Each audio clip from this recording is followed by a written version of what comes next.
the house and sewing it for us kids. And let's not forget the baking, homemade bread, yummy. And her butter tarts, they're awesome, Mom. And she did beautiful yard work, which of course has rubbed off on me. My father has always been the outdoorsy kind of man. We all know he loves fishing and hunting. I remember going fishing with Dad on a lot of occasions. I remember catching fish and my dad always taking them off the hook for me. I still carry that trait to this day, Dad. Let's not discuss who puts the bait on for me. And on to hunting. I remember when I was young, my father going on a few hunting trips and never brought anything home. But he had always had a good time. I didn't even know what a moose was, and heaven forbid he killed a deer. Well, growing up, my father has become my hunting partner. The fall is the best time of the year I get to spend with my dad. But unlike fishing, I have learned to clean my catch. Of course, this is just a brief summation of 50 years together. I don't need to say that 50 years of marriage is a remarkable accomplishment and a long-lasting one. Marriage is always a result of a lot of commitment, patience, tolerance, and love. All of us are here to offer our congratulations to you at this special time. I'd like to have a toast to Connie and Bob on their 50th wedding anniversary. I love you with all my heart. Cheers. Cheers. Oh, I need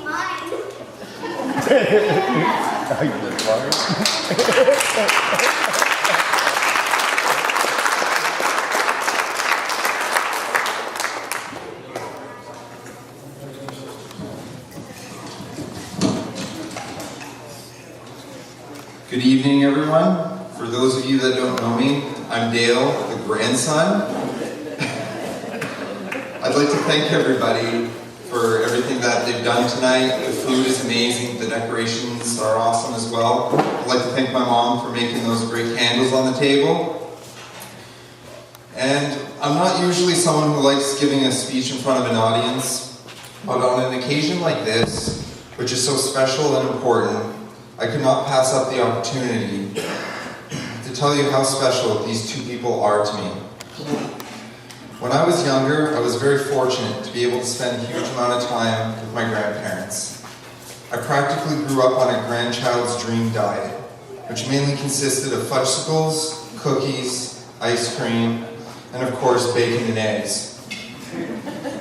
So when I would go back to Mom's after the summer, you could imagine the look on her face when she saw just how much weight I had gained. And I'm still working on losing some of those pounds. I miss those summer days, the days when we'd wake up at 6 in the morning because Papa had to go to work. And I'd race downstairs to the Virtual Boy and beat his score in Galactic Pinball. I'd be working on that darn thing for hours, and of course when he got home, he'd hop on and within the hour my score would be beat. But unfortunately for you, I got so good at it that one day my score was so high the game just shut down. And he even called Nintendo. They told him they didn't even know the score went that high. So in the end, I ended up winning. Thanks to you two, I have become quite the competitive person and always enjoy a good challenge. But it was those games together that instilled this characteristic in me. Playing Monopoly, for instance. I always had to win, and when Nan would buy Boardwalk, I would get so upset. But in the end, you would always let me win. You kept doing this, and Papa didn't know it yet. But he was in for a rude awakening when you went to bingo that one time. We played together that night. And what did he go and do? He bought Park Place, Boardwalk, and put hotels on them. Who does this to a little innocent boy trying to have a good old game with his papa? I threw a tantrum and pouted until Nan came home and calmed me down. And I always wondered what that conversation was like with Papa. It did teach me a valuable lesson though, and I still carry it forward with me this day. That you always want to fight to have the best for your life and family no matter what. I could go on and on about the impact these two wonderful people have had on my life. But there is one thing I cannot leave out of this, and I'd like to share this special memory with you. Everyone has that memory that is their sweet spot, their happy place. And mine is having the pleasure to go fishing with Papa.